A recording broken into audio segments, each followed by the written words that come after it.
လူဂုံသိက္ခာလောကမှာသူဂတိပုံတွေထဲမှာလူနတ်ပြမလို့လူဘဝနတ်ဘဝပြမဘဝလို့ဂုံသိက္ခာအသီးသီးရှိကြတဲ့ထဲမှာလူသားတွေရဲ့ဂုံသိက္ခာအကြောင်းဒီကနေ့နိုင်မှတ်သားကြရအောင်ဘုရားမြတ်စွာရဲ့အဆုံးအမအားလျော်စွာကျင့်သုံးနေထိုင်ကြတဲ့လူတွေရဲ့ဂုဏ်သိက္ခာလောကလူတွေမှာပြောလို့ရှိကြတဲ့လူအခွင့်အရေးတို့လူဂုဏ်သိက္ခာတို့ဆိုတဲ့ထဲမှာလူအခွင့်အရေးဆိုတာတဲ့ပိုရေးကြည့်တာတော့လူရဲ့ဂုဏ်သိက္ခာပိုရေးကြည့်တယ်လူသားတွေဟာဂုဏ်သိက္ခာမပြတ်မယွင်းမဲ့နဲ့လူပီပီသသနေနိုင်ဖို့အတွက်မြည်သောအရေးချင်းတွေနဲ့ပြည့်စုံတဲ့နယ်ဆိုတာမြတ်စွာဘုရားဆုံးမဟောကြားထားတဲ့အတိုင်းဘုရားဘာသာဝင်သူတော်စင်တွေသိရှိနားလည်ပြီးမှတ်သားထားလိုက်နာကျင့်သုံးကြရမှာဖြစ်တယ်ဓမ္မသာလင်လူဂုဏ်သိက္ခာနဲ့ပြည့်စုံမှာလူတွေဟာတာဝရိန္ဒနတ်တွေတဲ့တာလွန်တဲ့အချက်ရှိတယ်ပေါ့ချမ်းသာဒုက္ခနဲ့နှိုင်းယှဉ်ကြည့်လိုက်မယ်ဆိုရင်နတ်တွေကလူတွေတဲ့ပို့ပြီးတော့ချမ်းသာတယ်သက်တမ်းလည်းပိုးရှိတယ်အစင်းလည်းပိုလှတယ်အချမ်းရံဘုံကိုလည်းပိုကြီးတယ်ပေါ့အဲ့ဒါလို့နတ်တွေကလူတွေတဲ့တာလွန်တဲ့အချက်ကတော့အဲ့ဒီအချက်တွေပဲဒါပေမဲ့တာဝရိန္ဒနတ်တွေတဲ့လူတွေကတာလွန်တဲ့အချက်ဆိုတာလည်းရှိသေးတယ်ဘယ်အချက်တွေမှာတာလွန်တော့ဆိုရင်သူရာတတိမန္တောဣဒဗြဟ္မစရိယဝါသောလို့မြတ်စွာဘုရားကထောက်ပြညွှန်ပြတဲ့စကားရပ်ထဲမှာသူရာလူတွေဟာတတ္တိရှိတဲ့နေရာမှာနတ်တွေတဲ့ပိုသားတယ်လို့ဒီလိုဆိုတယ်လူတွေကပို့ပြီးတော့ရဲရင်တတ္တိရှိကြတယ်ဒီအချက်ကလည်းတာဝရိန္ဒနတ်တွေတဲ့သားတယ်လို့ဆိုတယ်တတိမန္တောတတိကောင်းတဲ့အချက်ကလည်းလူတွေကသားတယ်လူနဲ့နတ်ဘယ်သူကပို့ပြီးတော့တတိကောင်းလို့ဆိုလူကပို့တတိကောင်းတယ်တတိရှိတယ်ပေါ့ဗျာဘာဖြစ်လို့လူကပိုတတိရှိတယ်လဲဘာကြောင့်နတ်တွေကလူလောက်တတိမကောင်းတယ်လဲလို့ဆိုနတ်တွေမှာကအပြောင်းလဲသိမ့်မရှိဘူးချမ်းသာဒုက္ခအလွန်များတယ်ဥပမာပြောရရင်လူတွေဆိုတာပွဲလန်းသဘင်ဆိုတာယမယံခါမှရှိတယ်နတ်တွေမှာအမြဲတမ်းလို့ပွဲလန်းသဘင်နေနဲ့ပြည့်နေပြီးတော့နေတော့နတ်တွေကမေးလျော့မှုတွေပိုများတယ်လို့ဆိုတယ်ကုသိုလ်ကောင်းမှုနဲ့ပတ်သက်လာတဲ့အခါမှာလူတွေကကုသိုလ်ကောင်းမှုလုပ်ဖို့တတိယသေးတယ်နတ်တွေမှာကုသိုလ်ကောင်းမှုလုပ်ဖို့တတိမရကြဘူးအဲ့ဒီအချက်နဲ့ပတ်သက်လာလို့ရှိရင်လူတွေကပိုတတိကောင်းတယ်ဘာကြောင့်လူတွေကပိုတတိကောင်းလို့နတ်တွေကအလွန်ချမ်းသာသည့်အတွက်ကြောင့်တတိမွေ့လွယ်မေ့လွယ်တယ်တဲ့လူတွေကဘာကြောင့်တတိပိုကောင်းတာလဲလို့ဆိုလို့ရှိရင်ဒုက္ခဒုက္ခလို့ဆိုတာချမ်းသာတလက်ဆင်းရဲတလက်လူတွေမှာချမ်းသာတဲ့အခါချမ်းသာတယ်ဆင်းရဲတဲ့အခါဆင်းရဲတယ်အခက်အခဲတွေကြုံတဲ့အခါကြုံတယ်အဆင်ပြေတဲ့အခါပြေတယ်အဲ့ဒါကြောင့်လူတွေဟာအပြောင်းအလဲတွေများသည့်အတွက်ကြောင့်တတိရှိလာနတ်တွေလည်းပို့ပြီးတော့တတိထားတတ်လာတယ်အဲ့ဒါကြောင့်မို့တတိရှိတဲ့နေရာမှာတော့လူတွေကတာဝရိန္ဒနတ်ပြည်ကနတ်တွေတဲ့သားတယ်လို့ဒီလိုဆိုလို့တယ်နောက်တာလွန်တဲ့အချက်တစ်ချက်ကတော့ဘာလို့ဆိုဣဒဗြဟ္မစရိယဝါသောမြတ်စွာဘုရားသာသနာတော်မှာသတ်မှတ်ထားတဲ့မြတ်သောအကျင့်လို့ဆိုတဲ့အကျင့်ကိုကျင့်တဲ့နေရာမှာလည်းပဲလူတွေကတာလွန်တယ်လို့ဆိုနတ်တွေဟာရှင်ဘဝယဟန်ဘဝမှာနေနိုင်ခွင့်မရှိကြဘူးနေခွင့်မရှိကြဘူးလူတွေမှာတော့မြတ်စွာဘုရားရဲ့တပိတာဝကအဖြစ်ကျင့်သုံးနေထိုင်ခွင့်ရှိကြတယ်အဲ့ဒါလို့မြတ်သောအကျင့်ကိုကျင့်သုံးနေထိုင်တဲ့အခါမှာလည်းပဲနေကြတဲ့အခွင့်အရေးရတာလည်းပဲလူတွေကတာလွန်တယ်လို့ဒီလိုဆိုတာဒါကြောင့်မို့လူတွေကနတ်တွေတဲ့တာလွန်တဲ့အချက်ဟာသူရတ္တိရှိခြင်းနဲ့တတိကောင်းခြင်းမြတ်သောအကျင့်ဒီသာသနာတော်မှာကျင့်ခွင့်ရခြင်းလို့ဆိုတဲ့ဒီအချက်တွေဟာလူတွေကတာဘုန်းကြီးတို့တွေတာလွန်တဲ့အချက်တွေနဲ့ပတ်သက်လာလို့ရှိရင်တတိထားကြရမှာဖြစ်တယ်ပေါ့တို့ဟာနတ်တွေတဲ့တာလွန်တဲ့အချက်တွေရှိတယ်ဒီတာလွန်တဲ့အချက်တွေကိုသုံးချပြီးတော့လူရဲ့ဂုဏ်သိက္ခာထိမ့်သိမ်းဆောက်ရှောက်ကြအောင်ဖြစ်လူရဲ့ဂုဏ်သိက္ခာတွေလူတွေဟာကိုချင်းတရားပြက်ပြားသွားပြီဆိုလို့ရှိရင်တော့ဂုဏ်သိက္ခာတွေချွတ်ယွင်းသွားတဲ့လူသားတယောက်ဟာ အထက်ကိုရောက်နိုင်ဖို့ရာခက်ခဲသွားတယ်ဒါကြောင့်မို့လူရဲ့ဂုဏ်သိက္ခာဆိုတာအရေးကြီးတယ်ပေါ့လူဆိုတဲ့စကားလုံးနဲ့နတ်ဆိုတဲ့စကားလုံးကိုပါဠိဘာသာမှာလူကိုမနုဿနတ်ကိုဒေဝလို့သို့မဟုတ်ဒေဝတာလို့ဒီလိုသုံးတယ်နတ်ကိုဒေဝတာလို့သုံးတာဟာနတ်ရဲ့ကိုယ်ရောင်ကိုယ်ဟာတောက်တောက်ပပရှိတယ်အမြဲတမ်းလည်းပျော်ပွဲရှင်ပွဲတွေနဲ့ပျော်မြူးနေကြတယ်ဆိုတဲ့အဓိပ္ပာယ်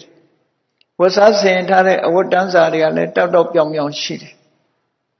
ပျော်ရွှင်မြူးတူးမှုတွေရှိကြလို့နတ်ပြည်နတ်ချမ်းသာအလွန်ချမ်းသာသည့်အတွက်ကြောင့်နတ်တွေဟာတောက်ပါတယ်ဆိုတဲ့အဓိပ္ပာယ်နဲ့ယူပြီးတော့ဒေဝလို့ဒီလိုနာမည်ပေးတာဖြစ်တယ်ဒီစကားလုံးသုံးပြီးတော့ခေါ်ကြတာဖြစ်တယ်သို့တော့မြန်မာစကားမှာနတ်လို့ဘာကြောင့်ခေါ်တာတော့လို့ဆိုတဲ့အခါကျနတ်ဆိုတဲ့စကားလုံးကနာထဆိုတဲ့စကားလုံးကလာပြီးတော့လောကလူတွေဟာကိုယ်ပဲအထာယကိုရှာတဲ့အခါမှာဘုရားမပွင့်ခင်ကနတ်တွေကိုကိုးကွယ်ကြတာဖြစ်တယ်နတ်တွေကိုကိုးကွယ်ရနာထဆိုတဲ့စကားလုံးက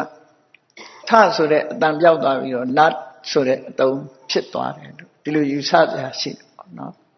အဲ့ဒီကနေပြီးတော့နတ်လို့ဖြစ်လာတယ်လို့ဆိုလိုတာကိုးကွယ်ရလို့အဓိပ္ပာယ်ရလောကလူသားတွေဟာခဏိတိနတ်ကိုကိုးကွယ်မှုဆိုတာမစွန့်လွတ်နိုင်ကြသေးဘူးနတ်နဲ့မိမိတို့ဟာလောကသားအချင်းချင်းဖြစ်တော့လဲနတ်ကိုအထင်ကြီးကိုးကွယ်စိတ်ကပ်မှုတွေကလူလောကမှာရှိနေတော့ဘုရားဘာသာဝင်သူတော်စင်တွေဘုရားပွင့်လာတဲ့အခါမှာဘုရားတရားတန်ခါယရဏသုံးပါးကိုကိုးကွယ်စိတ်ကပ်ကြတော့လဲတခြားဘာသာတွေကဒီကနေ့ထိနတ်ကိုးကွယ်နေတော့မှရှိတယ်God ဆိုတဲ့ကောင်းကင်ဘုံက God ဆိုတာနတ်ပဲကောင်းကင်ဘုံကတကုရှင်နတ်ဘုရားကိုကိုးကွယ်နေကြတယ်နတ်ကိုးကွယ်တယ်ဆိုတဲ့အဓိပ္ပာယ်ကအဲ့ဒီနတ်နဲ့ကိုးကွယ်တဲ့လူဆိုတာဘယ်တော့မှဆုံတွေ့ဘူးခြင်းလည်းမရှိဘူးမြင်ဘူးခြင်းလည်းမရှိဘူးဘယ်တော့မှလည်းတိုက်ရိုက်ဆက်သွယ်လို့ရတာမဟုတ်ဘူးလူပြေမှာရှိတဲ့နတ်ကိုးကွယ်တဲ့လူတွေကြည့်လေဘယ်သူကနေတဆင့်သွားတော့ဆိုနတ်ကတော်ကနေတဆင့်သွား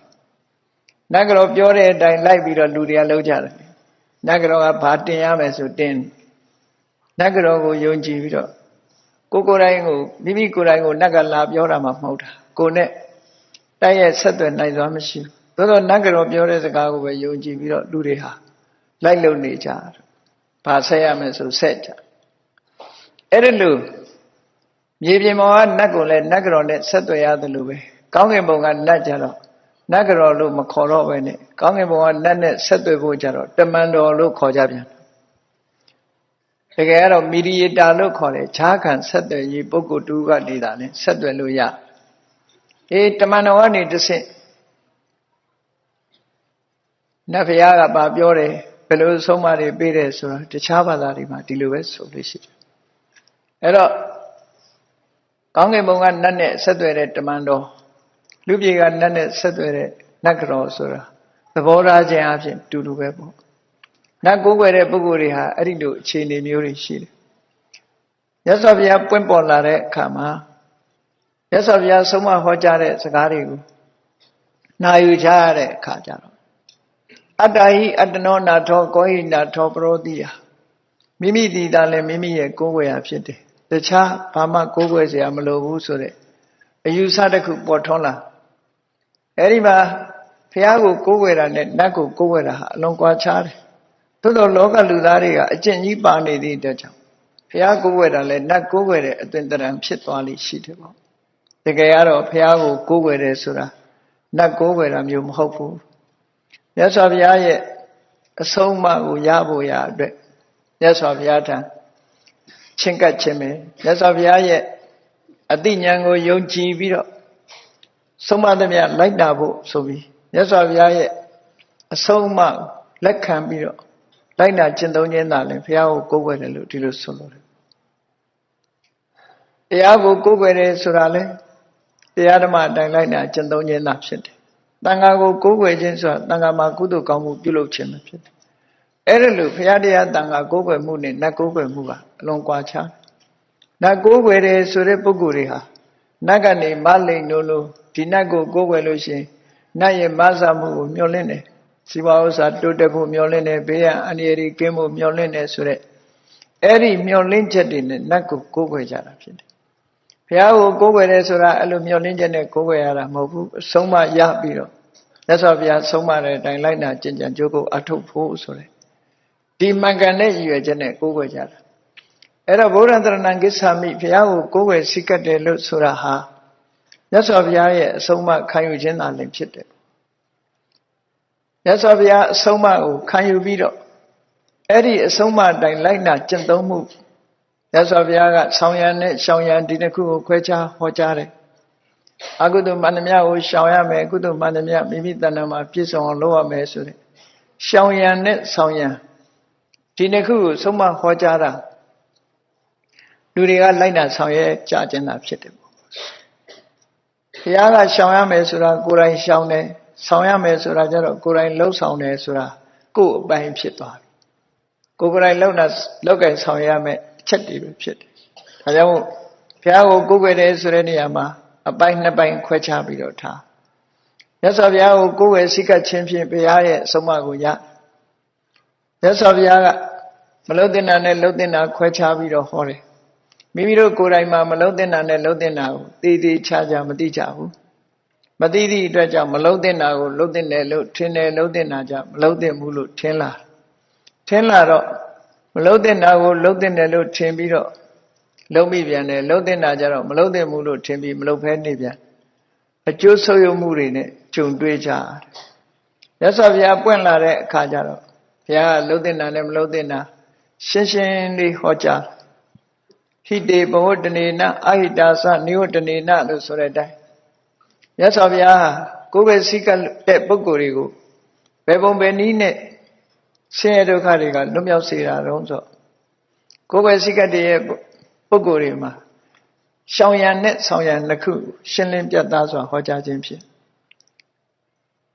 ရှောင်ရံတွေကိုရှောင်လိုက်ခြင်းအပြင်အဟိတာသနိဝတ္တနေနရှောင်ရှားစေတယ်ဆင်းရဲဒုက္ခကိုဖြစ်ပေါ်စေတဲ့အကုသိုလ်တွေကရှောင်စေပြီးတော့ဟိတေဘောတနေနဇီဝချမ်းသာကိုဖြစ်စွန်းစေတဲ့ကုသိုလ်တရားတွေဖြစ်အောင်လှုံ့ဆော်စေခြင်းအပြင်တရားတွေမှာကြာရောက်လာမဲ့ဘေးရန်အန္တရာယ်တွေကိုကာဝယ်ဆောင်ရှောက်တဲ့သဘောဥပမာမဲ့ယောဂဝေဒနာဖြစ်နေတဲ့ပုဂ္ဂိုလ်တယောက်ဟာဘယ်သွားကြတော့ဆိုဆရာဝန်ဆေးဆရာစီသွားကြတယ်ပေါ့သမားတော်တွေစီသွားတယ်ဘာအတွက်သွားတာတော့လို့ဆိုဘာယောဂဆိုတာရသိချင်းဘယ်စိတ်တောင်းမှဆိုတာသိချင်း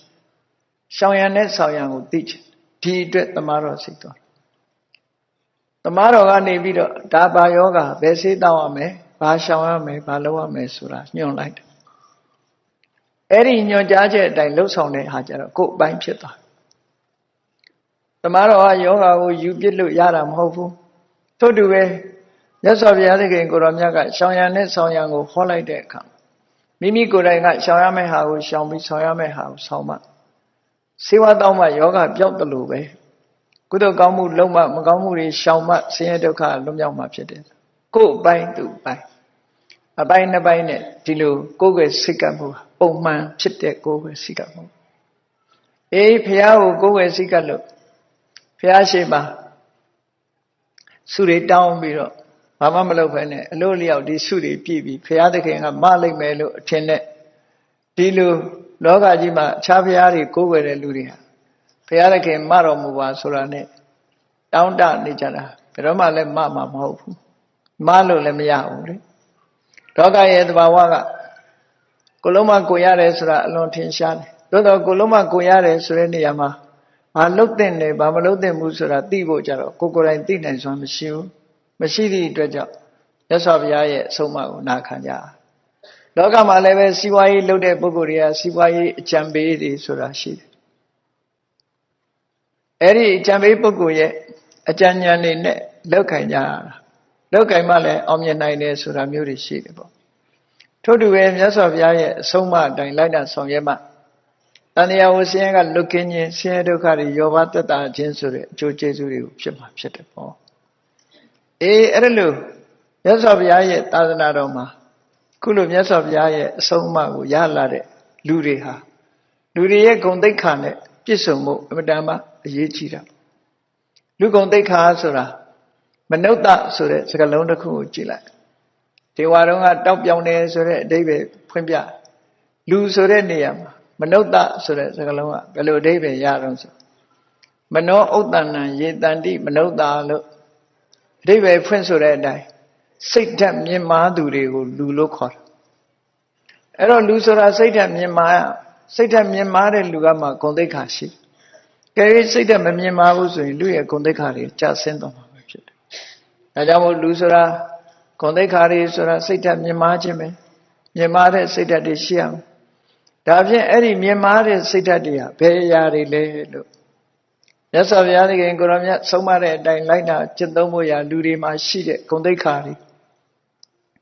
အဲ့ဒီဂုဏ်သိက္ခာတွေကိုသိရှိနားလည်ပြီးတော့မိမိ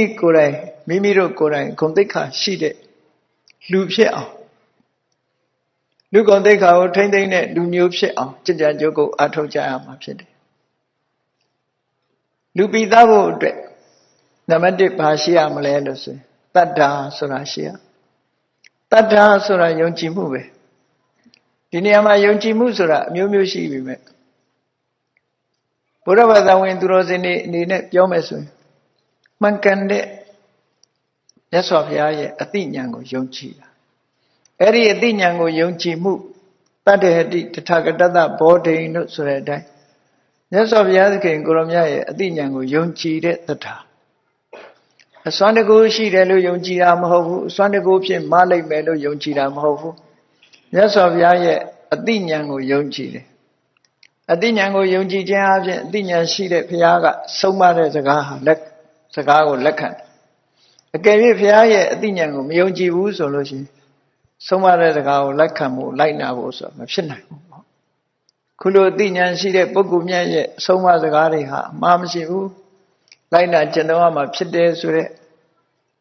ဒီဘက်ကိုဒီလိုအကျိုးသက်ရောက်မှုဖြစ်ပေါ်စေတယ်နောက်တစ်ခုကယုံကြည်မှုဆိုဒီမှာကုသိုလ်ကံအကုသိုလ်ကံနဲ့ထိုကံတို့ရဲ့အကျိုးတရားကိုလက်ခံယုံကြည်မှုပါလေယုံကြည်မှုတစ်ခုပဲကံကံဤအကျိုးကိုယုံကြည်တယ်လို့ဒီလိုပြောတာကံဆိုတာသူများလုပ်တာကိုပြောတာမဟုတ်ဘူးမိမိတို့ကိုယ်တိုင်ပြုလုပ်တဲ့အကောင်းအဆိုးဒီနှစ်ခုကိုကံလို့ခေါ်တယ်စေရနာဘိက္ခွေကမ္မဝရမိတ်လို့ဆိုတဲ့အတိုင်းအဓိကတော့စေရနာကောင်းတာလုပ်ဖို့စိတ်ရဲ့တွန်းအားမကောင်းတာလုပ်ဖို့စိတ်ရဲ့တွန်းအားလှုံ့ဆော်စုစည်းပေးတဲ့စိတ်ဆွမ်းအားတွေအဲ့ဒါကိုစေရနာကိုပဲကံလို့ခေါ်တယ်ကံဟာအလုံးရဲ့တတ္တိတွေစုဝေးထားတာဖြစ်သောကြောင့်အစွမ်းထက်တယ်ပေါ့ဒီတစ်ပိတစ်ပင်လုံးရဲ့အစွမ်းတတ္တိအလုံးဟာဘယ်မှာရှိတယ်ဆိုမျိုးစေ့တွေမှာရောက်တာအပင်တစ်ပင်ဖြစ်ဖို့အလားတူတဲ့အပင်တစ်ပင်ဖြစ်ဖို့ဟာတစ်ပင်ရဲ့အသီးကအစိတ်ထဲမှာသွားစုတယ်ရှင်းလာတဲ့တစ်ပင်ရဲ့အသီးရဲ့အစိတ်ထဲမှာအပင်ပေါက်နိုင်တဲ့တတ္တိတွေသွားစုထားတယ်အဲ့လိုမျိုးလိုပဲလူတွေရဲ့စိတ်ဓာတ်တွေထဲမှာလည်းပဲစေရနာဆိုတဲ့ကံအရာမြောက်ပြီးတော့အကျိုးတရားတွေကိုထုတ်လုပ်နိုင်စွမ်းရှိလာမျိုးစေ့နဲ့အလားတန်တူတယ်ဒါဖြင့်စေရနာတစ်မျိုးတည်းကိုသာကံလို့ခေါ်တာလားလို့ဆိုမဟုတ်ဘူးမနောကံအနေရာမှာကြည့်မယ်ဆိုလို့ရှိရင်အဘိဇ္ဇာဆိုတဲ့လောဘဗျာပါဒဆိုတဲ့ဒေါသမိစ္ဆာဒိဋ္ဌိဆိုတဲ့ဒိဋ္ဌိကိုလည်းကံလို့ခေါ်သေးတယ်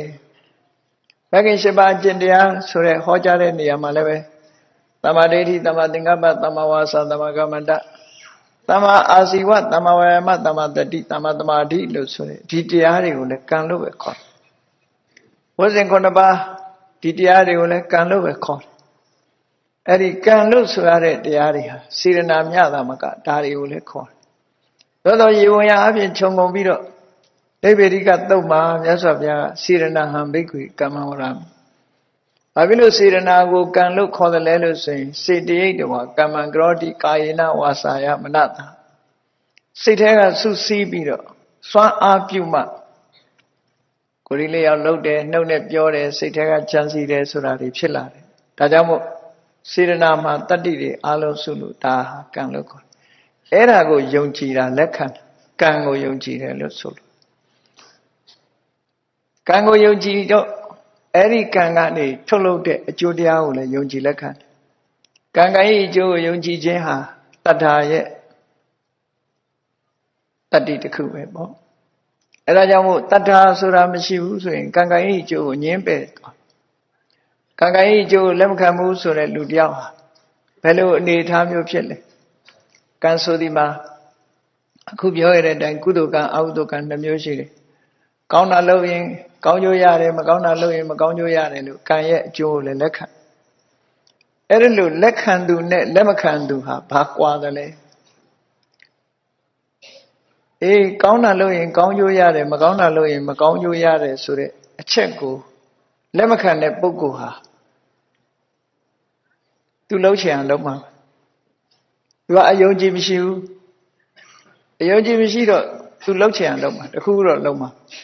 အဲ့တော့လှုပ်ချင်ရလှုပ်တယ်ဆိုတဲ့တဲမှာလူရဲ့သဘောကိုကြည့်လှုပ်ချင်တာဘာကိုလှုပ်ချင်တာတော့လို့မေးမကောင်းတာပဲလှုပ်ချင်တာများကောင်းတာလှုပ်ချင်တဲ့လူကအလွန်နဲ့ဒါကြောင့်မို့လို့မကောင်းတာပဲလှုပ်မိနေမှာပဲမကောင်းတာလှုပ်မိသည့်အတွက်ကြောင့်ဆိုးကျိုးတွေပဲရဖို့ရှိတယ်မဟုတ်ကံကံရဲ့အကျိုးလက်ခံတဲ့ပုဂ္ဂိုလ်ကတော့မကောင်းတာလုပ်ရင်မကောင်းကျိုးရမယ်ဆိုတော့သူမကောင်းတာကိုရှောင်တယ်ကောင်းတာလုပ်မှကောင်းကျိုးချမ်းသာရမယ်လို့သိထားတဲ့အသိရှိသည့်အတွက်ကြောင့်ကောင်းတာကိုရွေးလုပ်လာဒါကြောင့်မို့လူတော်လူကောင်းဖြစ်သွားတယ်ကံနဲ့ပတ်သက်တဲ့အမြင်တစ်ခုကတော့ယံကမ္မံကရိတန္တိကလျာဏဝါပါပကံဝါတတ္တကမ္မတဓာယာဓာဘောိတကောင်းတာပဲဖြစ်ဖြစ်မကောင်းတာပဲဖြစ်ဖြစ်ကိုလုပ်တဲ့ကံအဲ့ဒီကံရဲ့ကောင်းမွေဆိုးမွေကိုကိုပဲရမှာပဲလို့ဒီခံယူချက်ဟာကံကံရဲ့အကျိုးယုံကြည်တယ်လို့ပြောတယ်ဒီကံကံရဲ့အကျိုးယုံကြည်လက်ခံခြင်းအပြင်အမြင်ရရှိတာကိုပဲကမ္မတက္ကတာသမ္မာဒိဋ္ဌိအခြေခံအပြင်ကမ္မတက္ကတာသမ္မာဒိဋ္ဌိဆိုတဲ့အမှန်မြင်မှုဟာလည်းပဲကံကံရဲ့အကျိုးယုံကြည်ခြင်းနဲ့ဆက်ဆက်ပြီးတော့ဖြစ်ပေါ်လာတဲ့အမြင်တစ်ခုပဲဖြစ်တယ်အဲ့ဒီအမြင်ဟာလောကမှာလူတော်လူကောင်းဖြစ်ဖို့အတွက်အရေးကြီးတဲ့အရာဖြစ်တယ်ဒီယုံကြည်ချက်ဟာလည်းလူတော်လူကောင်းဖြစ်ဖို့အရေးကြီးတယ်ဒါကြောင့်တတ္ထာဆိုတာရှိမှလူတော်လူကောင်းဆိုတာဖြစ်တယ်လူကုံသိက္ခာရရှိဖို့ရာအတွက်တတ္ထာဆိုတာရှိရအ ਨੇ ဆုံးကံကံဤအကျိုးကိုယုံကြည်ခြင်းဆိုတဲ့ဒီတရားကံကံဤကံသာလင်ကိုလှုပ်တာကိုနဲ့သာသက်ဆိုင်တယ်လို့သိမြင်တဲ့အမြင်အဲ့ဒါရှိဖို့လိုအပ်တယ်လို့ဒီလိုဆိုတာပေါ့နော်အေးတတ္ထာဆိုတာရှိမှလူတွေကကောင်းတာကိုလုပ်ဖြစ်တယ်ယုံကြည်မှုရှိလာပြီဆိုလို့ရှိရင်ကောင်းကျိုးချမ်းသာတွေရဖို့အတွက်ကောင်းကျိုးချမ်းသာတွေရစေနိုင်တဲ့အကြောင်းတရားတွေကိုလုပ်လာကြဒါကြောင့်မို့တတ္ထာကိုမြတ်စွာဘုရားသခင်ကိုရောမြတ်ကတတ္ထာဘိဇံတရားဆိုတာဟာမျိုးစေ့နဲ့အလားတရံတူတယ်တဲ့မျိုးစေ့သည်အလုံးတစ်ခုကိုလုပ်တယ်မျိုးစေ့လေးတစ်ခုကိုတည်တည်ချာချာလေ့လာကြည့်သူဆောင်ရွက်တဲ့အလုံးနှစ်ခုရှိတယ်တရေစေ့လေးကိုစိုက်ကြည့်လိုက်အောက်ကိုအမြင့်ဆင်းသွားတာတရေစေ့ကလုပ်တာအပေါ်ကိုအညောက်ကလေးတက်လာတာတရေစေ့ကလုပ်တာအဲ့ဒါကိုအလုံးနှလုံးလို့ပြောတာဟုတ်တရေစေ့လေးကအမြင့်ထွက်လာတယ်အပေါ်ကိုအညောက်ကလေးတက်လာတယ်ဒါတရေစေ့ကဖြစ်စေတဲ့အလုံးနှစ်ခုအဲ့ဒီဥပမာတိုင်းပဲတတဟာဆိုတဲ့မျိုးစေ့လေးဟာလည်းပဲလူမှာအလုံးနှစ်ခုကိုလှုပ်စေတယ်ဘာလဲလို့ဆိုရင်တရားရှိလာလို့ရှိရင်တဲ့ကိုချင်းသီလကောင်းလာကိုချင်းသီလဟာကုသိုလ်ကောင်းမှုအလုံးရဲ့အမြင့်နဲ့အလားတရံတူလို့အမြင့်ဆင်းလာတာနဲ့တူတယ်ပေါ့တခါသမထဝိပဿနာဆိုတဲ့အကျင့်တရားတွေကိုကျင့်ကြံကြိုးကိုအထုတ်ဖြစ်လာတရားရှိပြီဆိုရင်သီလနဲ့လည်းပြည့်စုံလာတယ်သမထဝိပဿနာဆိုတဲ့ကျင့်စဉ်တွေကိုလည်းကျင့်လာအဲ့ဒီသမထဝိပဿနာကျင့်စဉ်ကျင့်တာအညွန့်တက်လာတဲ့သဘောပဲလို့တရားနဲ့တူညီတဲ့အနေမျိုးစေ့နဲ့တူညီတဲ့အနေအထားတစ်ခုဒီလိုရှင်းပြဒါကြောင့်တရားမျိုးစေ့နဲ့တူတယ်နောက်တစ်ခုကတရားဟာလက်နဲ့တူတယ်လက်ဆိုတာယူစရာရှိရင်ကောက်ယူလို့ရတယ်လက်မပါတဲ့လူကိုခံစားကြည့်လိုက်လောကမှာကောက်ယူစရာရှိတယ်လက်မပါဘူးဆိုယူဖို့ခက်သွားတယ်အများကြီးခက်တယ်အဲ့တော့လက်နဲ့တူတယ်ဆိုတော့တရားရှိတဲ့ပုဂ္ဂိုလ်ဟာကုသိုလ်ကောင်းမှုလုပ်ဖို့ရာအတွက်လွယ်ကူတယ်တရားလက်ရှိနေကုသိုလ်ကောင်းမှုလုပ်ဖို့လွယ်ကူတယ်တရားမရှိဘူးဆိုရင်ကုသိုလ်လုပ်နိုင်ဖို့ရခက်ခဲသွားတယ်ဒီအဓိပ္ပာယ်နဲ့ပြောတာဒါကြောင့်မို့တရားဟာ ယရနာတွေကိုရယူဖို့ရလက်ရှိမှဖြစ်တယ်လို့ပဲကုသိုလ်ဆိုတဲ့ယရနာကိုကောက်ယူဖို့အတွက်တရားဆိုတဲ့လက်ရှိရမယ်လို့တတ္တဟတ်ထောမဟတနောတရားဒီဟူသောလက်ရှိတဲ့ပုဂ္ဂိုလ်ဟာဘယ်ဘဝရောက်ချမ်းသာဒုက္ခတွေရတယ်လို့တရားတရားကောင်းသည့်အတွက်ကြောင့်ဒါနကောင်းမှုလုပ်ဖို့လည်းဝန်မလေးဘူးသီလဆောက်တည်ဖို့လည်းဝန်မလေးဘူးသမထဝိပဿနာကျင့်သုံးဖို့လည်းဝန်မလေးဘူးတရားရဲ့စွမ်းအားကြောင့်ကုသိုလ်ဘက်မှာစိတ်ဝင်စားပြီးတော့စိတ်ဟာကြည်နူးနေတတ်တယ်ဒါတရားရဲ့စွမ်းဆောင်မှုတွေဒီလိုဆိုတာနောက်တစ်ခုကတရားဟာပစ္စည်းဥစ္စာနဲ့အလားတရတူတယ်ပစ္စည်းဥစ္စာရှိတဲ့ပုဂ္ဂိုလ်ဟာလိုတာတွေကုန်ရတယ်လိုတာတွေကုန်ရတယ်လို့ပဲတရားတရားရှိတဲ့ပုဂ္ဂိုလ်ဟာလည်းပဲကောင်းကျိုးချမ်းသာတွေအကုန်ရနိုင်တယ်လို့ဒီလိုဆိုယုံကြည်မှုကိုအခြေခံပြီးကုသိုလ်ကောင်းမှုတွေလုပ်သည့်အတွက်ကြောင့်ကောင်းကျိုးချမ်းသာတွေအများကြီးရအဲ့ဒါလို့တရားစွမ်းအားရှိနေခြင်းဟာလူရဲ့ဂုဏ်သိက္ခာတစ်ခုပဲဒါကြောင့်မို့လူရဲ့ဂုဏ်သိက္ခာနဲ့အလားတရဂုဏ်သိက္ခာတစ်မျိုးဖြစ်တဲ့တရားတရားမိမိတို့တဏ္ဍာမှာဖြစ်ပွားအောင်ကြိုးစားအထောက်ကြရှိလာတဲ့တရားတရားကိုထိမ့်သိမ်းဆောက်ရှောက်အောင်ဖြစ်တယ်တရားဆိုတာအမြဲတမ်းဖြစ်တာမဟုတ်ဖြစ်လာတဲ့တရားတရားကလည်းပဲသောတာပန်ရဲ့တရားတရားမှသာလျှင်ခိုင်မြဲတတ်ပြီးတော့ဉာဏ်တဲ့ပုဂ္ဂိုလ်ရဲ့တရားတရားဟာပြောင်းလဲမှုတွေအများကြီးဖြစ်စေနိုင်တယ်ပေါ့ဒါကြောင့်မို့ကိုယ့်ရဲ့တရားတရားခိုင်ခိုင်မာမာတတ္ထတာဓုပဋိဋ္ဌိတာတရားတရားတည်ရှိအောင်ကြိုးစားအထောက်ကြဖြစ်တယ်ပေါ့ဒါကြောင့်မို့လူပိတကိုလူဂုဏ်သိက္ခာစိတ်ဓာတ်မြင့်မားတဲ့မနုဿဆိုတဲ့လူဖြစ်ဖို့အတွက်တရားဟာရှေ့တန်းကနေရောက်ရှိစွမ်းအားပြည့်တဲ့အရာတစ်ခုဖြစ်တယ်ရသော်ဘုရားသခင်ကိုရောမြတ်ကဒီတာမတိပြမကြီးကတရားဟောဖို့တောင်းပန်လျှောက်ထားတဲ့အခါတုန်းက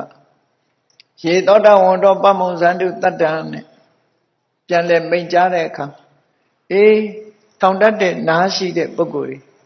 ငါ့ပေါ်မှာယုံကြည်မှုတရားကိုထားကြလို့ဒီစကားကိုမိန့်တာ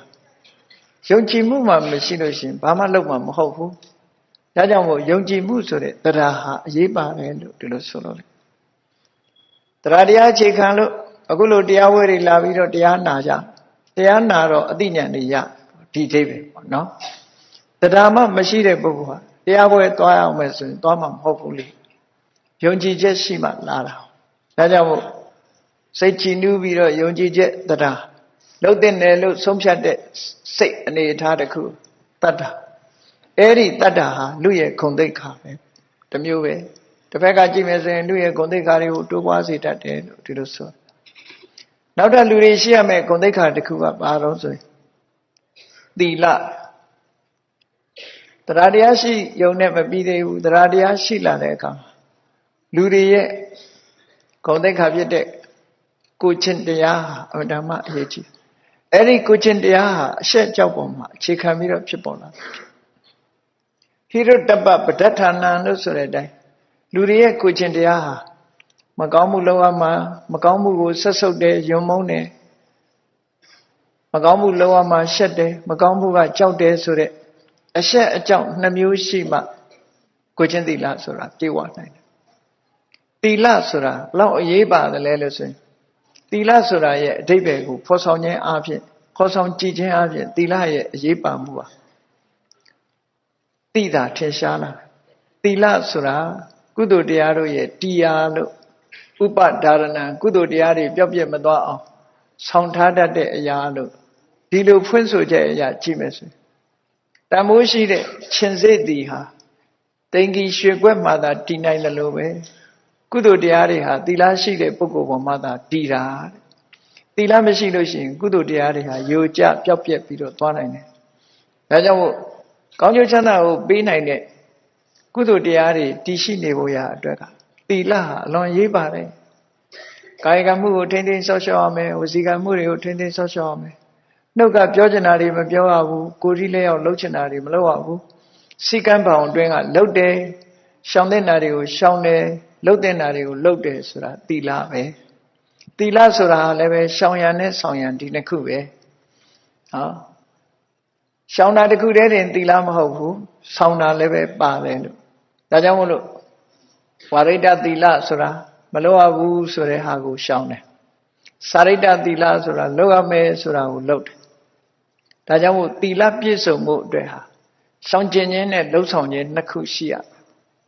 အဲ့ဒီနှစ်ခုရှိမှပြည့်စုံတယ်လို့ဒီလိုအဓိပ္ပာယ်ရဆိုပါစို့ရှောင်ရမှာဘာတွေတုံးလို့ဆိုအဓိကကိုယ်လည်းနဲ့တရားတွေအသက်တပ်ဖြတ်ခြင်းမှရှောင်ကျင်ရမယ်အသက်သေဆုံးသွားအောင်ပြုလုပ်ခြင်းမှရှောင်ကျင်ရမယ်ကိုယ်ကြောင့်သူများပစ္စည်းဥစ္စာတွေပြတ်သွားခြင်းမှရှောင်ကျင်ရမယ်သူတစ်ပါးတွေဂုဏ်သိက္ခာညှိုးနွမ်းသွားခြင်းမှရှောင်ကျင်ရမယ်လိန်လီပြောကြခြင်းမှရှောင်ကျင်ရမယ်ဆိုတယ်မူရစေဝါရှောင်ကျင်ရမယ်ဆိုတယ်ဒီရှောင်ကျင်မှုတွေကိုချင်းသီလတွေပဲဖြစ်တယ်ပေါ့အဲ့ဒီရှောင်ကျင်မှုဒီရှောင်စရာတွေကိုမရှောင်ဘူးဆိုလို့ရှိရင်လူရဲ့ဂုဏ်သိက္ခာရှိနိုင်လူရဲ့ဂုဏ်သိက္ခာရှောင်တဲ့နာကိုရှောင်တဲ့အပေါ်မှာရှိတယ်လှုပ်တဲ့နာတွေကဘာတွေတုံးဆိုမိဘရဲ့တောင်းဝတရားတွေလှုပ်တဲ့နေကိုယ်ရဲ့ကြီးတဲ့ပုဂ္ဂိုလ်တွေကိုယုံသိလေးစားတာဝေယဝိသလှုပ်တဲ့လှုပ်ထိုက်တဲ့ပုဂ္ဂိုလ်တွေလှုပ်တာအဲ့ဒါလို့လှုပ်ဆောင်ရမယ်ဘုတရားတွေခြေပြောင်းအောင်ပြုလုပ်ခြင်းဟာလည်းပဲသီလလို့ဆိုတာပဲဘုတရားခြေပြောင်းအောင်ဆောင်ရွက်နေခြင်းဒီကိုချင်းသီလတစ်မျိုးပဲဒါကြောင့်လှုပ်တဲ့နာလှုပ်တာနဲ့ရှောင်တဲ့နာရှောင်တာဟာသီလလို့ဒီလိုဆိုတာပေါ့အဲ့ဒါလို့သီလရှိပြီဆိုရင်လူရဲ့ဂုဏ်သိက္ခာတွေကမြင့်မားလာသီလရှိအောင်ကြိုးစားအထောက်အမှာဖြစ်တယ်ကိုယ့်ရဲ့နေ့စဉ်ဘဝမှာလူတွေမေးကြည့်လိုက်သိလို့ရှိရင်ငရဲကြမှာကြောက်လားဆိုတောက်တယ်လို့အဖြေထွက်လို့ရှိရင်ကိုချင်းသီလပြည့်အောင်လို့ကိုချင်းသီလနဲ့ပြည့်စုံနေလို့ရှိရင်ဘယ်နည်းနဲ့မှငရဲမကြဘူးကိုချင်းသီလကျိုးပေါက်ပြောက်ကြားနေမယ်ဆိုရင်တော့အပယ်ငရဲရောက်သွားနိုင်တာပဲအပယ်ကုန်သားရဲ့ဒုက္ခကိုနည်းနည်းလေးစဉ်းစားကြည့်လိုက်လူတွေရဲ့အနိုင်ကျင့်မှုလူတွေရဲ့ရှေ့ပါရှိတဲ့ကြက်တွေဝက်တွေပဲကြည့်လူတွေရဲ့အနိုင်ကျင့်မှုတပ်ဖြတ်စားမှုကိုခံရနွားတွေပဲကြည့်လိုက်နှစ်ဖားကျိုးထိုးပြီးရိုက်ခိုင်းတာကိုခံရအဲ့ဒါလို့တရားတွေရဲ့ဆင်းရဲဒုက္ခလောက်များတယ်ဆိုတာစဉ်းစားကြည့်အဲ့ဒီဘဝကိုချင်းသီလရှိပဲဆိုရင်မရောက်ဘူးလို့ဆိုတာအာမခံရှိတယ်ပေါ့ဒါကြောင့်ကိုချင်းသီလဟာရေးပါတယ်ကိုယ့်ဘဝကိုမကောင်းတဲ့ဘဝရောက်ဖို့ရအတွက်ကိုချင်းသီလပြည့်စုံအောင်ကြိုးစားအထောက်ဒါလူတွေရဲ့ဂုဏ်သိက္ခာတစ်ခုပဲနောက်တစ်ခုကတော့ဘာလို့ဆိုရင်တရားရှိပြီသီလရှိပြီဒါနဲ့တင်လုံလောက်သလားဆိုလောကကြီးမှာအရသီလခိုင်မြဲဖို့အတွက်ပံ့ပိုးပေးရမယ့်အရာတွေများစွာရှိတယ်ဒါတစ်ခုတည်းနဲ့မလုံလောက်သေးဘူးနောက်ကလူရဲ့ဂုဏ်သိက္ခာအတွက်သုတဆိုတာရှိတယ်သုတဆိုတာကြာဘူးနာဝများတာခုလိုတရားဝဲလာတရားနာတယ်မြတ်စွာဘုရားအဆုံးအမတွေကိုကြားရတယ်ဓမ္မစာအုပ်တွေဖတ်တယ်ဘုဒ္ဓတွေကြားရတယ်အဲ့ဒါလို့များနာယူမှတ်သားသင်ယူမှတ်သားထားတဲ့သုတဆိုတဲ့ဒီပညာရက်တွေဒါတွေကအလုံးကိုအရေးပါတဲ့အရာတွေလို့ဆိုလို့ကြားနာမှုချင်းမရှိကြားနာရခြင်းမရှိဘဲနဲ့အသိဉာဏ်ရခြင်းဆိုတာလောကမှာမရှိနိုင်သုတ္တသုတဝတ္တနီနာကြားလို့တဲ့စိတ်ရှိရအပြစ်ကင်းတဲ့လောကဘောဓုတတွေလောကုတ္တရာဘောဓုတတွေကြားနာခြင်းနဲ့စိတ်ကြားနာလို့တဲ့ဆန္ဒဟာသုတများခြင်းရဲ့အကြောင်းတစ်ခုပဲသုတ္သုတဝတ္တနီသိခြင်းနဲ့တတ်ခြင်းနဲ့ကြားနားထောင်ခြင်းနဲ့ဆိုတာဟာသုတဝတ္တနာကြားနာစရာအကြောင်းတွေကိုယ်တဏ္ဍာမှာတိုးတက်လာမယ်များပြားလာမယ်လောကမှာအပြစ်ကင်းတဲ့အရာတွေအကုန်လုံးသိလိုက်တာတွေကြီးဘဝမှာဘဝခရီးလျှောက်လန်းတဲ့အခါမှာသိရမယ့်အချက်တွေအလွန်များပြားတယ်လူရဲ့ဂုဏ်သိက္ခာကိုထိမ့်သိမ့်ပြီးတော့လူမှာအရည်ချင်းပြည့်ဝဖို့သုတ္တတွေများရဖို့အတွက်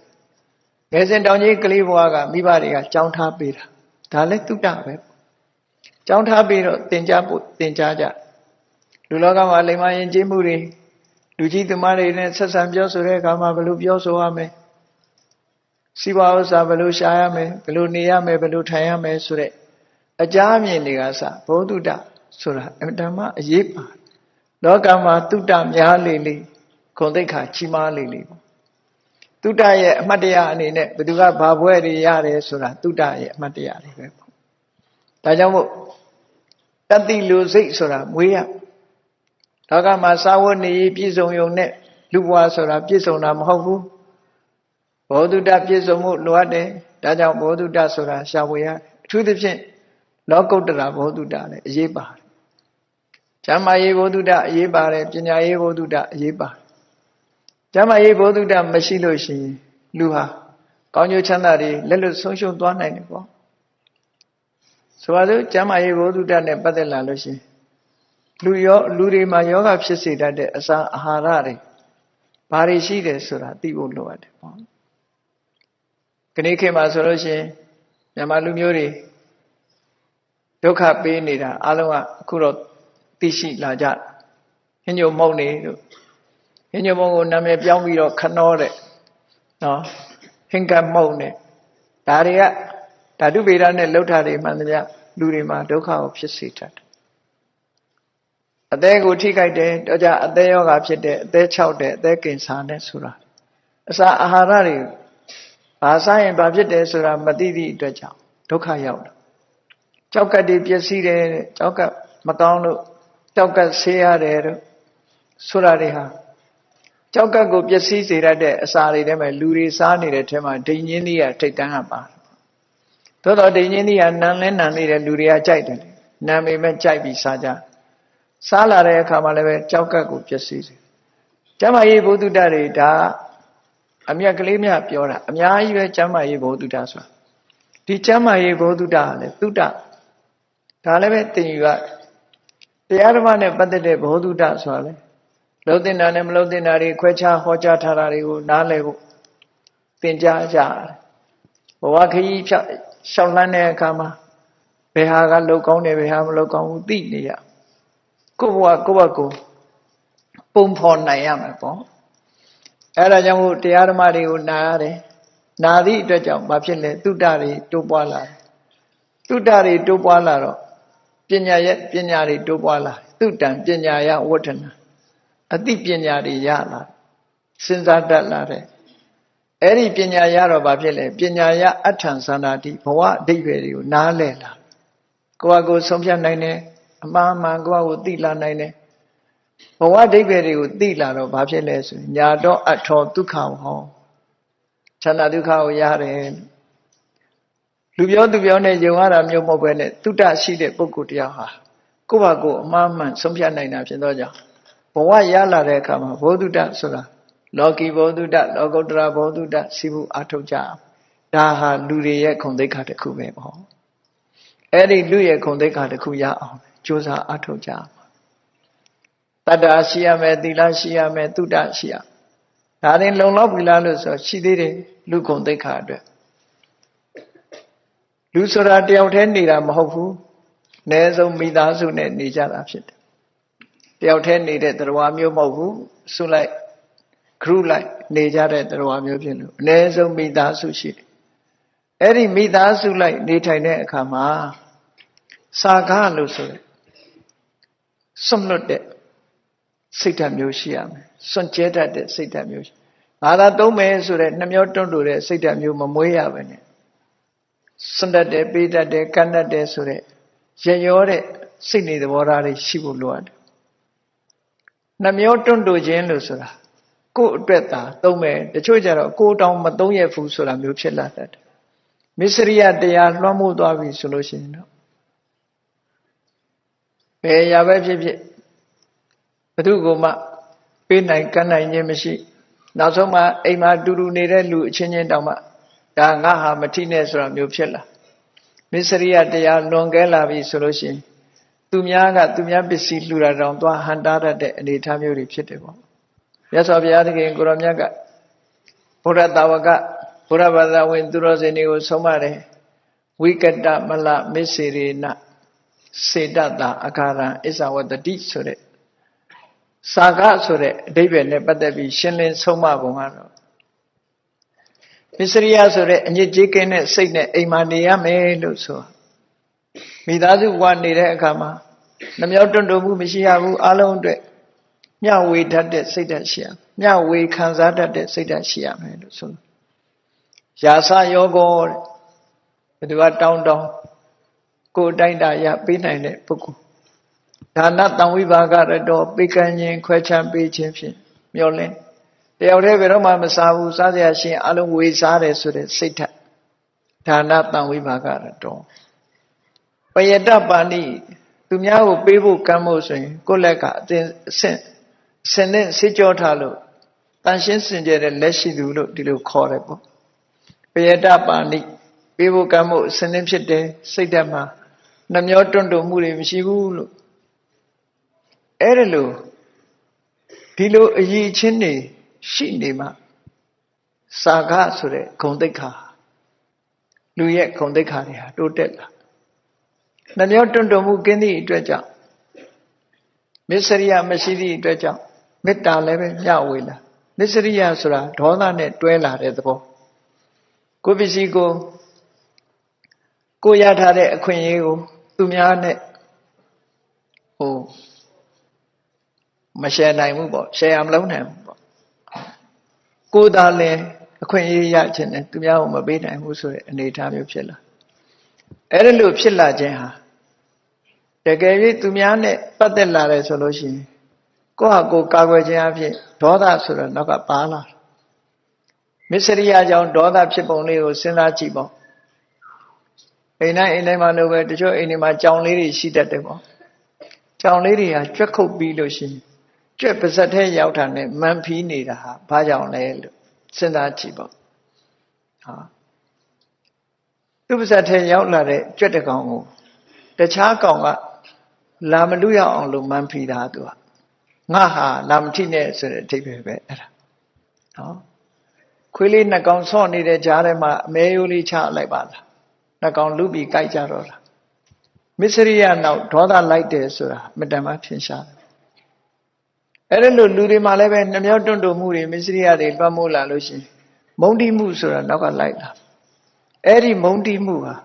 မေတ္တာကိုခန်းချောက်စေတာဖြစ်တော့ကြောင့်လူပေါင်းလူလောကကြီးဟာစုပြေမှုမရှိတော့ဘဲနဲ့၆ကပ်သွားနိုင်တယ်ဒါကြောင့်မို့စာကလို့ဆိုတဲ့မစ္စရိယကိုတော်လှန်ထားတဲ့ဒီရရောတတ်တဲ့အလုံးနဲ့ဝေမျှတတ်တဲ့စိတ်ဓာတ်လူရဲ့ဂုဏ်သိက္ခာတစ်ခုပဲလူရဲ့ဂုဏ်သိက္ခာအတိုင်းလိုက်တာကျင့်သုံးကြရတယ်မြန်မာလူမျိုးတွေကတော့ရသော်ဘုရားရဲ့အဆုံးအမကိုရထားလို့စာကားဆိုတာရဲရောလှူတတ်ကြတယ်ဒါကြောင့်မို့မကြာခင်ကကဘာမှာထုတ်ပြန်ထားတာရှိတယ်နိုင်ငံ20ဒါနကောင်းမှုအလှလူတဲ့ပေးလှူတတ်တဲ့နိုင်ငံတွေထဲမှာမြန်မာနိုင်ငံကနံပါတ်1နေရာမှာရှိတယ်နိုင်ငံ20ကိုရွေးကောက်ပြီးတော့ကြည့်တဲ့အခါမြန်မာနိုင်ငံကအလှူဒန်းနဲ့ပတ်သက်ပြီးနံပါတ်1အမေရိကန်နိုင်ငံကမြန်မာနဲ့ဒန်းတူပေါ့လှူဒန်းတဲ့နေရာမှာနံပါတ်1နေရာမှာရှိချအဲ့ဒီလိုကဘာကအတိမတ်နံပါတ်1နေရာမှာရှိတာစာကားခုံလို့ဒီလိုပြောတာပေါ့ဒီဂုဏ်သိက္ခာဆိုတာအလကားရလာတာမဟုတ်ဘူးရေရောမှုပေါ်မှာမူတည်ပြီးတော့ဖြစ်လာသို့တော့ရေရောမှုပေါ်မှာဖြုံးတိမှုဆိုတာမျိုးထီအောင်ရောက်မသွားအောင်တော့ထိမ့်သိမ်းဆောက်ရှောက်တဲ့နာပေါ့ရေရောမှုကနေဖြုံးတိမှုထီအောင်ရောက်သွားမယ်ဆိုလို့ရှိရင်စီးပွားဥစ္စာတိုးတက်မှုအဟန္တာဖြစ်သွားနိုင်သေးတယ်ပေါ့ဒါနကောင်းမှုဆိုတာလှုပ်တဲ့လှုပ်ထိုက်တာလှုပ်အောင်မှာအဲ့ဒါလို့လှုပ်ချင်းကြောင့်ရလာတဲ့စာကားကုံကတော့တကယ်လူရဲ့ဂုဏ်သိက္ခာတစ်ခုပဲအဲ့ဒါလည်းရှိရမယ်လို့ဆိုလိုတယ်ပေါ့နောက်ဆုံးလူတွေမှာရှိရမယ်ဂုဏ်သိက္ခာတစ်ခုကအရေးကြီးဆုံးဂုဏ်သိက္ခာတစ်ခုကတော့ဘာလို့ဆိုရင်ပညာပဲဖြစ်တယ်ပေါ့ပညာဆိုတာဟာ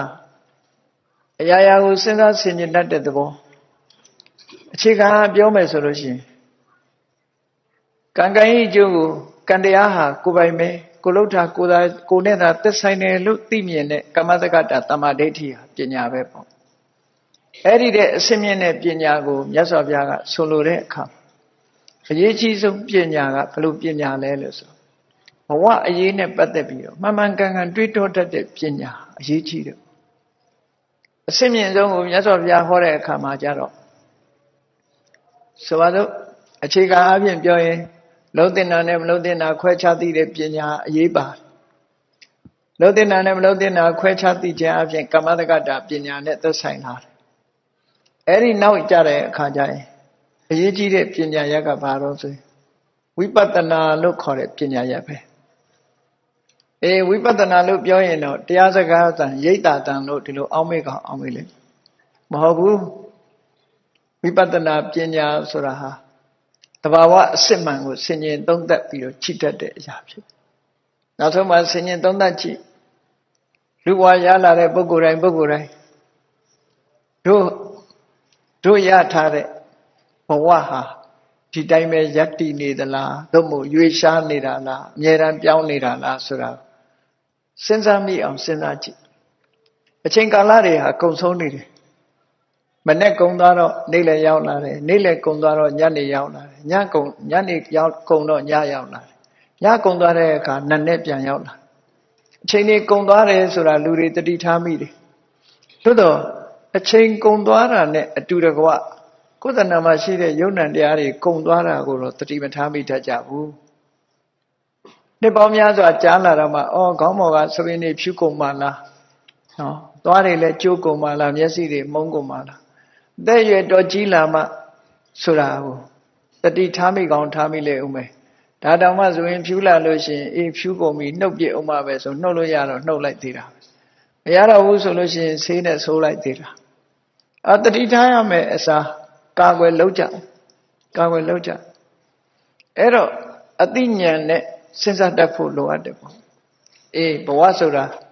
ပြောင်းလဲနေတဲ့သဘောတရားကြီးပါလားဆိုတာကိုဆင်ញင်သုံးသပ်တတ်တဲ့ပညာဟာ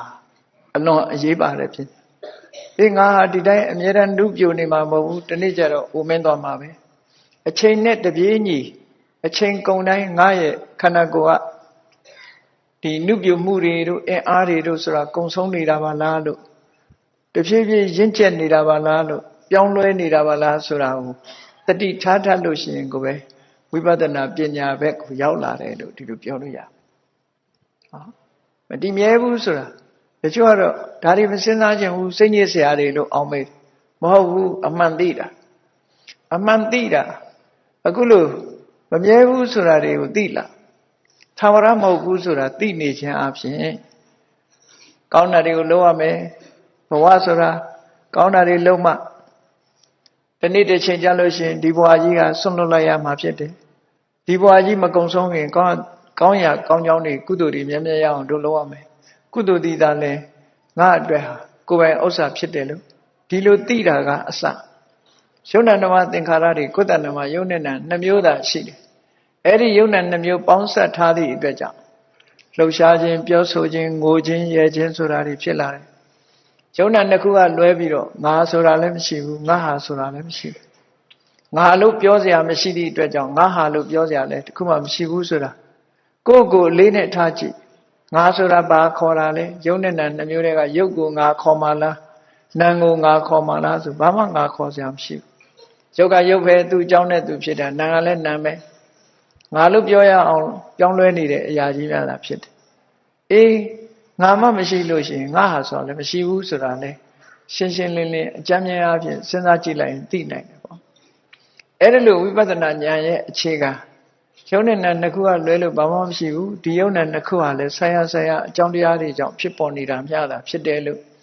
ဒီအသည့်တွေသိပြီးတော့သာဝရပြောင်းလဲနေတဲ့ဖြစ်ပြီးရင်ပျောက်ကွယ်သွားတဲ့အနိစ္စသဘောတရားဖြစ်ပြမှုတွေလွှမ်းမိုးနှိမ့်ဆက်ခံထားရတဲ့ဒုက္ခသဘောတရားကိုယ်ဘာမှမတတ်နိုင်တဲ့ကိုယ်ပိုင်ဆိုင်မှုလည်းမရှိဘူးကိုယ်အလိုကြလည်းတခုမှမဖြစ်ဘူးလူတွေကကျမ်းမာနေတဲ့အချိန်ငါသွားကျင်တာသွားလို့ရတယ်စားကျင်တာစားလို့ငါအလိုတိုင်းဖြစ်တယ်လို့ထင်နေတာအမှန်ကတော့အကြောင်းအကျိုးညီညွတ်နေလို့ဖြစ်တာနော်ငါအလိုလိုက်တယ်လို့မအောင်မေ့လေနဲ့ငါမျက်စိငါကြည့်ကျင်တယ်ကြည့်လို့ရတယ်လို့လေဖြတ်သွားရင်ငါကြည့်ကျင်လို့ကြည့်လို့မရတော့အဲ့ကြတော့ငါဟာမဟုတ်ဘူးဆိုတာပို့ပြီးတော့ထင်ရှားလာသူ့ဘာသူအကြောင်းအကျိုးညီညွတ်နေတဲ့အချိန်မှာကိုလှုပ်ချင်တာတွေဖြစ်နေသည့်အခါမှာကိုယ့်အလိုတိုင်းဖြစ်တယ်လို့စိတ်ကထင်နေတတ်တယ်တကယ်တော့ကိုယ့်အလိုတိုင်းဘာတစ်ခုမှမဖြစ်ဘူးသူ့သဘာဝအတိုင်းသူဖြစ်နေတာလို့ဒီလိုမှန်ကန်တဲ့အမြင်တွေမြင်လာတဲ့ဒီပညာမျိုးတွေကိုရှိဖို့လိုအပ်တယ်လို့ဆိုလိုတယ်ပေါ့ဒါကြောင့်မို့မြတ်စွာဘုရားဥဒယထဂါမိနိယဖြစ်ချင်းပြည့်ချင်းကိုသိတဲ့ပညာမျိုးတဲ့အရိယာယတကယ်ကိလေသာတွေဝေးကွာသောအောင်လှုပ်ဆောင်နိုင်ပြီးနိဗ္ဗေဒဂါမိနိယကိလေသာအဆိုင်ခွဲတွေကိုဖောက်ထွင်းပြီးအတွင်းနှိုက်ပြီးတော့မြင်နိုင်တဲ့ပညာမျိုးနောက်ဆုံးမှာသင်္ခါရချုပ်ရနိဗ္ဗာန်ထိမြင်နိုင်တဲ့ ပညာမျိုးအဲ့ဒီပညာမျိုးကိုရှိမှ human dignity ဟာထိတ်ဆုံးရောက်လူရဲ့ဂုဏ်သိက္ခာထိတ်ဆုံးရောက်သွားပြီလို့ဒီလိုဆိုလို့ဖြစ်မှုပြမှုကိုမြင်တော့ဘာအကျိုးရှိတုံးလို့ဆိုတော့ဖြစ်ချင်းပြက်ချင်းဖြစ်နေတဲ့သဘာဝတရားကိုမြင်ခြင်းအပြင်လူတွေဟာတွေ့တာမှုကိုလျှော့ချနိုင်သွားတယ်ကိုယ့်ကိုတွေ့တာမှုဟာလွန်ကြီးမားတယ်ကိုယ့်ကိုတွေ့တာသည့်အတွက်ကြောင့်သူတော်ဘာကိုတွေ့တာမှုတွေဆင့်ကဲဖြစ်ပေါ်လာအဲ့ဒီတွေ့တာမှုတွေဟာကောင်းကျိုးပေးလာလို့ဆိုမပေးဘူးတောကကိုဖြစ်စေတတ်တယ်လူကိုတွေ့တာရင်လည်းတောကဖြစ်တာပဲပစ္စည်းကိုတွေ့တာရင်လည်းတောကဖြစ်တာအမှန်သိလိုက်လို့ရှိရင်တွေ့တာမှုတွေကိုလျှော့ချလိုက်နိုင်တယ်တွေ့တာမှုကိုလျှော့ချလိုက်လို့ရှိရင်တောကကိုလည်းလျှော့ချပြီးသားဖြစ်သွားတောကကိုလျှော့ချနိုင်မှစိတ်နှလုံးဟာတည်ငြိမ်မှုရတယ်ဒီပညာဟာအရေးကြီးဆုံးပဲလို့စိတ်နှလုံးအေးချမ်းစွာလူရဲ့ဂုဏ်သိက္ခာအပြည့်အဝရဖို့အတွက်ဒီပညာဟာအရေးကြီးဆုံးမို့ရသော်ဘုရားကပညာပရိဘာဝိတံစိတ်တံသမ္မဒေဝအာတဝေဟိဝိမု စတိတဲ့ပညာဖြင့်ထုံမွမ်းထားတဲ့မိမိစိတ်ကလေးဟာကိလေသာအာသဝတွေကလွတ်မြောက်သွားတယ်လို့ဒီလိုဆိုလောကလူတွေဟာကြောက်စရာရှိရင်လည်းအလွန်ကြောက်တယ်စိုးရိမ်စရာရှိလည်းအလွန်စိုးရိမ်တယ်ကောင်းတာတွေနဲ့တွေ့လို့ရှိရင်လည်းဒီဘဝင်မြင့်တတ်တယ်မကောင်းတာတွေနဲ့တွေ့တဲ့အခါမကောင်းတဲ့လောကဓာတ်နဲ့တွေ့ရင်လည်းစိတ်ထကြအဲ့ဒါဟာဘာကြောင့်ဖြစ်တာတုံးဆိုစိတ်ရဲ့ကြံ့ခိုင်မှုကိုမဖြစ်စေတဲ့စိတ်ကိုရိမ့်ရိုင်စေတတ်တဲ့ကိလေသာတွေရှိနေသေးလို့ပဲအဲ့ဒီလောဘဒေါသမောဟဆိုတဲ့ကိလေသာတွေကိုဒီပညာနဲ့မှဆေးကြောတန့်စင်ပြလို့ရတယ်ဒီပညာရှိလို့ကိလေသာတွေကိုဆေးကြောတန့်စင်ပြလိုက်လို့ရှိရင်စိတ်ဓာတ်ဟာကိလေသာတွေကလွတ်မြောက်သွားပြီးတော့ကြံ့ခိုင်တဲ့စိတ်ဓာတ်မျိုးရ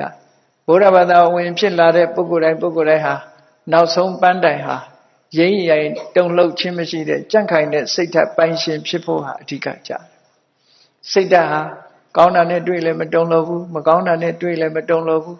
ဖုဒ္ဓတလောကဓမ္မေစိတ်တယတနကမ္မတိလောကဓာတ်နဲ့ကြုံတွေ့တဲ့အခါမှာစိတ်ကိုမတုန်လှုပ်ဘူးဆိုတဲ့ဒီမင်္ဂလာဟာအမြတ်ဆုံးမင်္ဂလာမျိုးဖြစ်လာစိတ်ဓာတ်ကြံ့ခိုင်မှုရဖို့အတွက်ဒီစိတ်ဓာတ်ကြံ့ခိုင်မှုရသွားခြင်းဟာလူရဲ့ဂုဏ်သိက္ခာထဲမှာအမြင့်မားဆုံးပဲဖြစ်တယ်ဒါကြောင့်မို့ရဗုဒ္ဓကလူရဲ့ဂုဏ်သိက္ခာဖြစ်အရေးအချင်းတွေကိုဒီမနောဥဒ္ဒနာယေတန္တိမနုဿာဆိုတဲ့အဓိပ္ပာယ်ရမြင့်မြတ်တဲ့စိတ်ဓာတ်ရှိတဲ့ပုဂ္ဂိုလ်တွေကိုလူလို့ခေါ်တာဆိုတော့မြင့်မြတ်တဲ့စိတ်ဓာတ်တွေစိတ်နဲ့ပတ်သက်တဲ့အရာတွေဟာအခုပြောခဲ့တဲ့တတ္တာတဲ့သီလတဲ့သုတ္တတဲ့စာခတဲ့ပညာတဲ့အဲ့ဒီ၅မျိုးနဲ့ပြည့်စုံပြီဆိုလို့ရှိရင်ဘုန်းကြီးတို့တွေလူဂုဏ်သိက္ခာနဲ့ပြည့်ဝပြီးမိမိရဲ့ဆန္ဒတွေလုံးဝအောင်မြင်နိုင်ပါတယ်လို့မြတ်ဗုဒ္ဓဟောကြားတော်မူသည့်အတိုင်းတရားချစ်ခင်သူတော်စင်ပြိဿအပေါင်းတို့မိမိတို့လူဘဝရလာတဲ့အခါမှာလူဂုဏ်သိက္ခာပြည့်ပြည့်ဝဝရအောင်ဒီရည်ချင်းတွေကိုတတိထားပြီးတော့မိမိတို့တဏ္ဍာမှာဖြစ်ပွားအောင်ကျင့်ကြံကြိုးကုပ်အားထုတ်နိုင်ကြပါစေကုန်သတည်း